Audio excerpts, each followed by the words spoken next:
Commanders rookie minicamp has just completed. We've got shirts to talk about, we got hats, we've got numbers, but most of all, we've got highlights to include the most insane one-handed catch. You're going to want to stick around for that here on Ref the District. Let's go. Greetings and salutations, and welcome to this Commanders rookie minicamp update here on Ref the District. I am the Stoner. We are a proud member of the Believe Network, and I really appreciate everybody here checking us out on Ref the District. We're here all the time. We're going to give you always the best news and updates from Commanders land. It's a great time. It's a new beginning here in Washington with a whole new staff and a new quarterback and rookies, and it's just a great time to be a Commanders fan, and I'm glad you're here to watch it with us here on Ref the District. Make sure you hit that like button, hit that subscribe button. We do not take you all for granted. We appreciate every one of you all, but I want to try something different this time. Look, we're part of the Believe Network, right? We are a top 10 show on the Believe Network of more than 700 shows that they have on YouTube. Where we're not top 10 is on the audio downloads.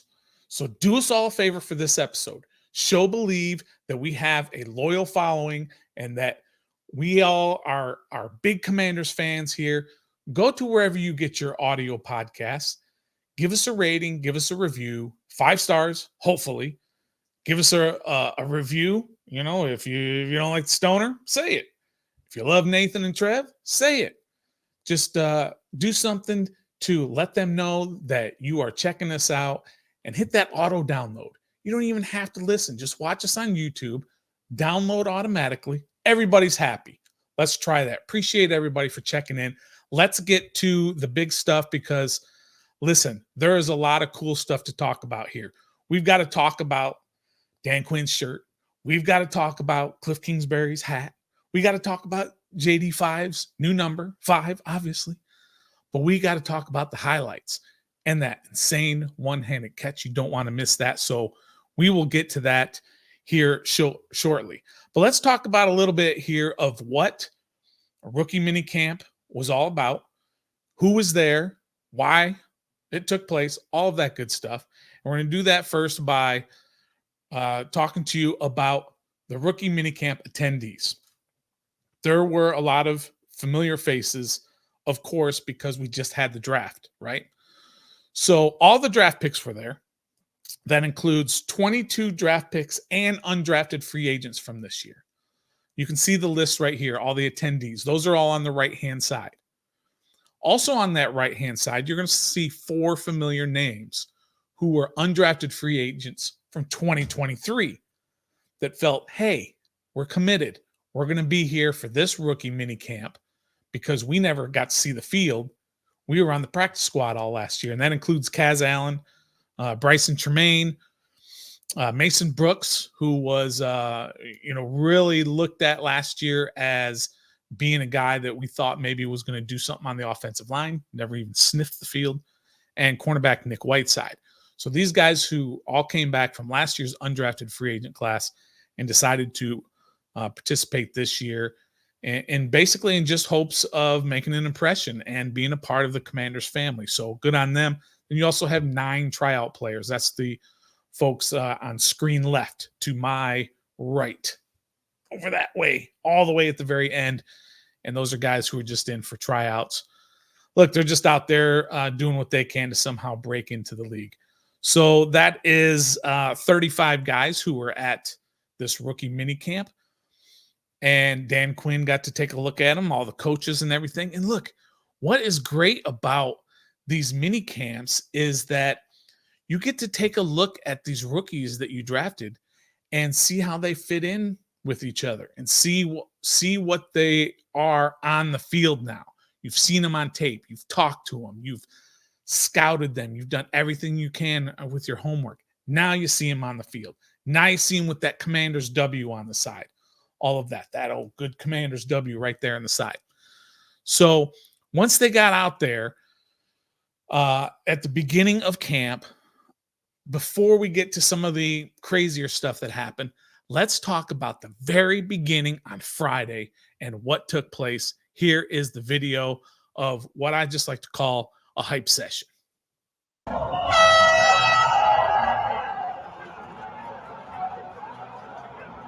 Never seen this before, by the way. I've never seen this. Just hype.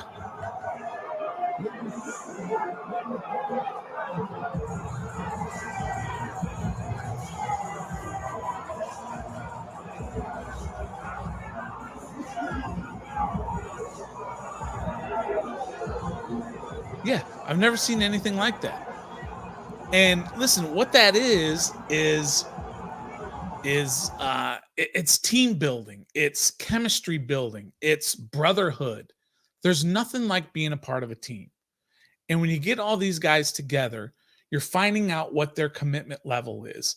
And when you get into that group setting and you're all just really hype about the start of camp and new beginning here in Washington, all of that, and it just explodes into something like that. And I thought that was really cool.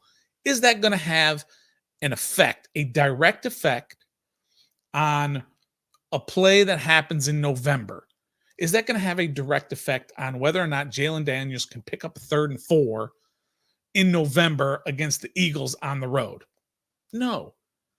But it can have an indirect effect. It can have a psyche effect. Like I said, a brotherhood, a trust in those guys, a chemistry, just a way of guys coming together and being part of something that's bigger than them. The sum of the parts are great. The parts, you know what I'm saying? I don't know the cliche, but everybody working together, doing their part to become a successful organization, to become a successful team. And I love to see stuff like that. I don't think it's gonna, like I said, have a direct effect, but it can have a indirect effect that is good for this organization, good for this team. So I was really happy to see that. All right, so let's go to the next thing here, and that's the hat that the shirt that Dan Quinn is wearing. Oh my goodness, did that cause everybody in and around Commanders land to lose their minds? Which I don't know if that was his intention or not. It's been broken down, it's been talked about. Everybody looks at it from one angle or another. Dan Quinn wears a Commanders shirt with a W that has the feathers. I'm not going to get into whether or not the team should do this or shouldn't do that. I'm just trying to get into whether Dan Quinn knew what he was doing. There is no doubt that this organization is trying to have a connection to the past. There's no doubt about that. The past in terms of players and culture and guys who helped build this franchise, the Darrell Green getting his number retired, just different things like that, the alumni stuff that they have going on now. You hear it from a lot of the players, the ex-players, who are talking about how they feel welcome now, because Darrell Green didn't feel welcome. Doc Walker's talked about it. Anthony Armstrong has talked about it. Gary Clark has talked about it. A lot of these guys are talking about it. And I don't know if this was intentional. Some people have posited that it was Dan Quinn, or was the ownership kind of putting a little test out there to see what the reaction of the fans would be if they went back to something like this. That's not for me to say whether or not they should go back to that or whether they will go back to that. But I just don't know if Dan Quinn knew what he was doing, because he hasn't been here that long. He's been here a few months, but has he been here long enough to be able to what's the word, to tease everybody and to troll people? That's the word I'm looking for. Has he been here long enough to feel that it's okay to start trolling people with that? I don't know, but I thought it was a pretty cool shirt. There's a lot of bootleg sites out there that say they're selling them. The only one that I would say that if you want to get that shirt, Breaking Tea is the only one that I'm aware of that is not a scam site. They're not officially licensed to sell those with the W, but they do sell all kinds of stuff, so you can get it there at Breaking Tea. I thought it was a pretty cool thing that he did, but the name, the logo, the references, all that is just one side or the other. Do what you got to do, Commanders fans, in terms of what side you want to be on. I'm on the side that wins. Not the side that wins in this debate, the side that wins in football games. That's the side I'm on. Next thing is Kliff Kingsbury's hat. What's going on with that hat? I'm not going to talk too much about his hat. I don't know about that hat. Good hat, bad hat. Looking at it right there, I'm not real sure about the hat. So you got the shirt, you got the hat, and of course you've got Jayden Daniels with the number 5, of course. You saw the video from Tress Way. It was a big deal to Tress Way. He almost didn't give up his number, but he did. But he was very emotional about it. But he did something that is awesome. They came to an agreement, whatever that agreement is. The team wasn't involved, which is the part I really like. And they handled it themselves. And Jayden Daniels is number 5. We don't know what Tress Way's number will be. I'm guessing he's going to go back to his college number, which is 36. But we'll see. He's got a lot of choices of numbers. Good on Tress Way. Good on Jayden Daniels. All of them involved. Jayden Daniels did not seem entitled about the number. He was very humble when he got the number from Tress Way. So all is good in Commanders lands in terms of the numbers. So now let's get to the on-the-field stuff, right? What we saw on the field. I've been telling y'all to kind of wait on what happens with this catch because you're going to want to see this catch if you haven't seen it. But I'm betting that when you see the catch, you're going to fall in love with the player. So if you do want to bet on whether or not this guy can make the team, I don't know if that prop bet's out there, but listen, go to Bet Online for all of your betting needs. Baseball's in full swing, playoffs in the NBA and the NHL. You've got the UFL, the United Football League. I don't know if anybody's watching. I'm not really watching because it doesn't do anything for me. But if you want to bet on any of those games, prop bets, golf, you got the PGA coming up. Do you got the PGA or the US Open coming up this weekend? Anyway, in golf, you've got a major coming up this weekend. You got the Preakness. That's a big one coming up very soon. The Kentucky Derby winner is running in that. If you want to make those bets, be sure to go to Bet Online and make all your bets there. If you go there now and you sign up and you haven't signed up before, they give you a 50% sign-up bonus. So make sure you do that. Or Bet Online, where the game starts. Okay, so we got to check out this catch.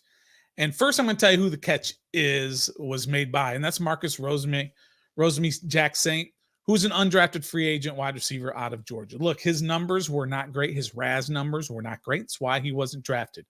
But the Commanders did sign him to a undrafted free agent contract. I don't know if he'll ever make the team. It looks like he's obviously got some hands on him. So here is the catch that I've been referring to for so long.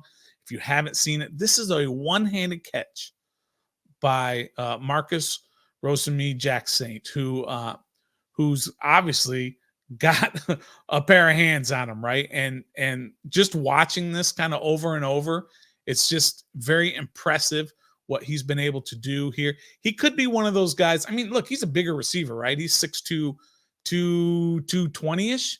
Somewhere or 200, not 220.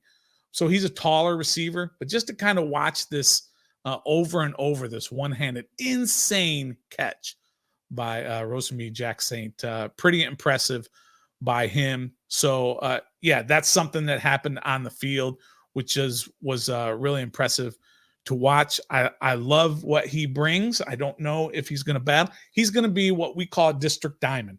District Diamond is the guy who everybody falls in love with in training camp, but really isn't that good to make the roster. Guys like Jarrett Patterson, Samus Reyes, guys like that who Mason Brooks last year, right, is a guy who was mauling guys in practice, but obviously never even made the 53. But maybe that was a deal with the evaluators at the time because the offensive line wasn't very good, as we know last year.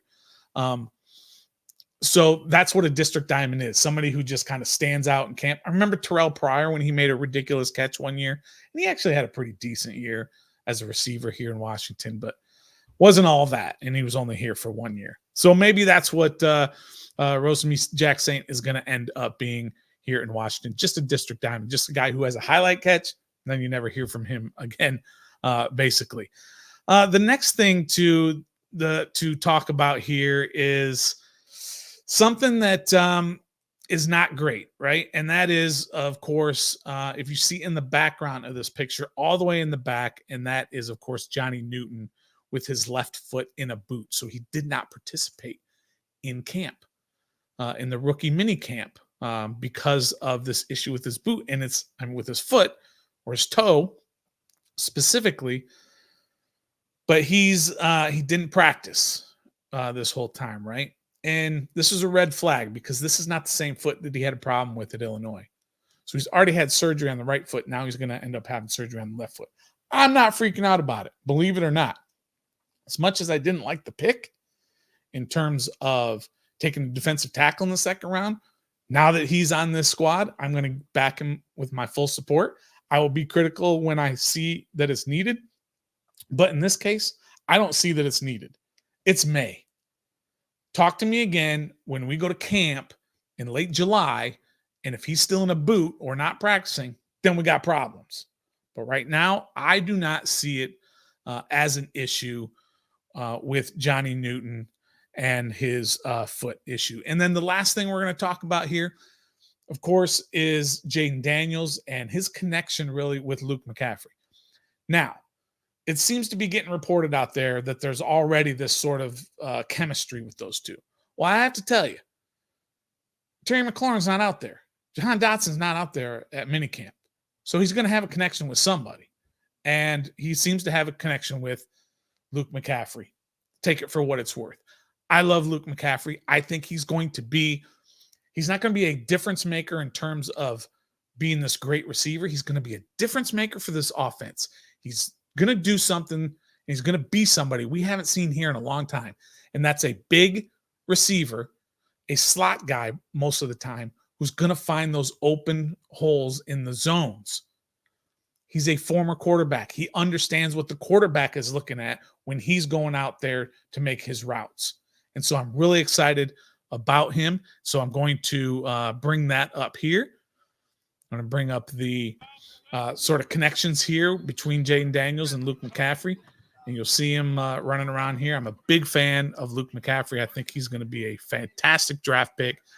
Jayden Daniels obviously is going to be Jayden Daniels. And if you want more Jayden Daniels, tomorrow, Nathan is going to give you an entire breakdown of just Jayden Daniels at minicamp.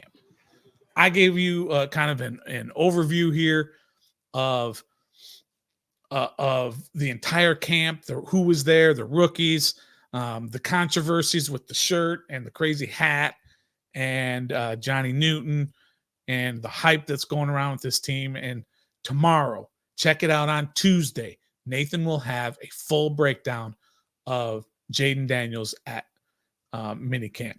So appreciate, once again, everybody. If you're still here and you haven't hit that like button, please do that. Please hit that subscribe button. This is what we do. We love to do it. We'd like to see our work kind of pay off a little bit. But as I said earlier, go to where you download your audio podcasts and download Ref the District. Get those auto downloads. Leave a rating and review.